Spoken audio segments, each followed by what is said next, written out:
So what I'm going to do next is to generate the ideogram. All right, that's what I'm going to generate. So of course, we are going to use some input file. And so we will need to import that data. So let's move to this GitHub repo of mine.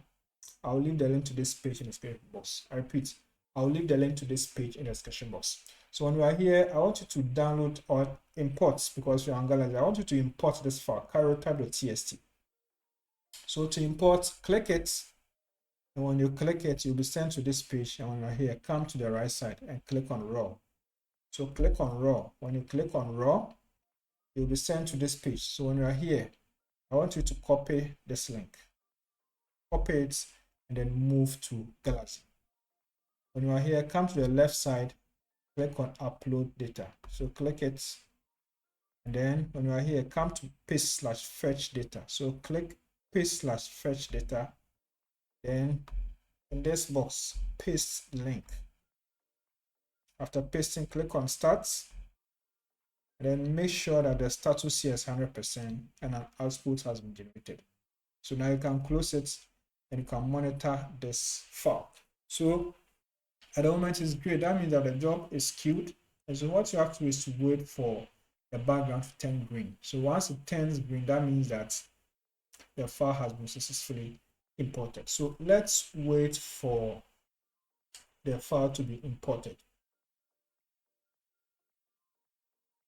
Okay, the file has been imported, the karyotype. So what we are going to do is to generate the ideogram.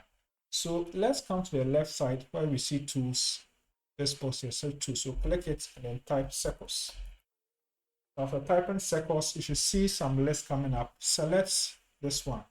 CIrcos visualizes data in a separate layer. That's what we need. So click it and the tool will be opened.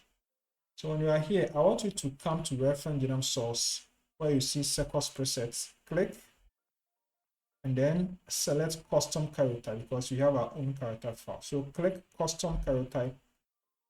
Scroll down to karyotype configuration. You are going to see the karyotype.txt file shown. If you don't see it, click on this browse datasets and select it, or click this one and select it. Now let's go down to ideogram, this side here. So click it, scroll down to spacing between ideograms in chromosome units. So here I want you to use 0.0, or you can just say 0. Right? So we don't want any space between ideograms. So that's what we have. And then I want you to scroll down. Everything here, we will leave it as it is. Let's scroll down to labels. So click labels, scroll down, show label should be yes. Radius, change it to 0.03. So 0.03. This one worked for me, so I prefer to use that one. Label font size, let's make it 40. Para, make sure it's yes. So that is it. Okay, so that's all that we need to do to generate the ideogram.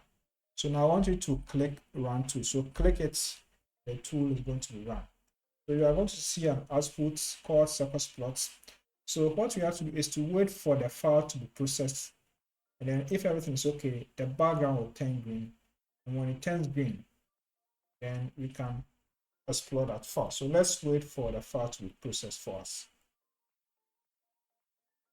Okay, the plot has been generated, so we can look at it. So I want you to come here, CIrcos plots, click it, and then save it. So save it. I'll save it here. That is it. So I'm now going to explore it. So I'll open the folder which has the file, and there it is. So I'll open it to see what is there. Okay, so this is what we have. Okay, so everything has been done nicely for us. So this is how we generate the ideogram, okay, in CIrcos. All right.